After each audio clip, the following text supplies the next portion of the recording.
this morning is for this special tour that is being given on Hannah and Sophia, and getting more of an in-depth look at them and their lives. And the speaker is our own Sarah Reedy, and if you haven't made the connections, this is Brian Reedy's daughter, so she's pretty much got green blood just like her dad. Sarah is currently in school at Mercyhurst College in her senior year, and this is part of her senior project for school. And last year she worked seasonally with me down here, and we'll be back down here again seasonally starting I think in June. So I will turn it over to her, and she will enthrall you with all her wonderful knowledge. And thanks so much for coming. I hope you enjoy the program. Let me get out of the way here. Thank you, Kitty. You're welcome, Sarah. Okay, so today I'm going to be talking about the influence that Sophia and Hannah had on Gallatin's life. Because an old saying is that behind every great man there's a woman.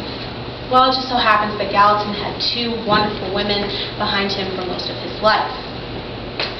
Now, we can't get away from it. I do have to talk a little bit about Gallatin while we're here today, because he is watching for us today. He's a lovely portrait over there on that wall. Gallatin was born on January 29th in 1761. He was brought up into a very well-to-do family, and they would provide him with the best education. Gallatin would hear several times about how the best way to learn about a country is not to look at its cities, but to look at its farmers. He would learn that from Jean-Jacques Rousseau, I think is how you pronounce his name. And so Gallatin would decide that he wanted to come to America, because in America he thought he could find his best opportunity to sort of become a farmer and really find out what this country was about. Gallatin, soon after he would graduate from university, would tell his guardian, because he was orphaned at a very young age, the age of 9, he would say, I'm planning on going to America. And he had been offered a commission in the military, but he would tell his guardian that he could never fight for that tyrant. So Gallatin, with a very good friend, would make his way to America. They would make land in Cape Ann, and that would be in 1780. Okay? During that time that Gallatin was here, he would spend a lot of time surveying land and sort of getting a handle on what America was all about. He would eventually pick out some land, and he really did love the land here in western Pennsylvania because it reminded him of his homeland in Geneva, Switzerland. He would purchase 370 acres and 3/4 acres here in western Pennsylvania and would build the property that you're currently at, Friendship Hill. It's called Friendship Hill because Gallatin relied a great deal on his friends, and he depended and admired his friends.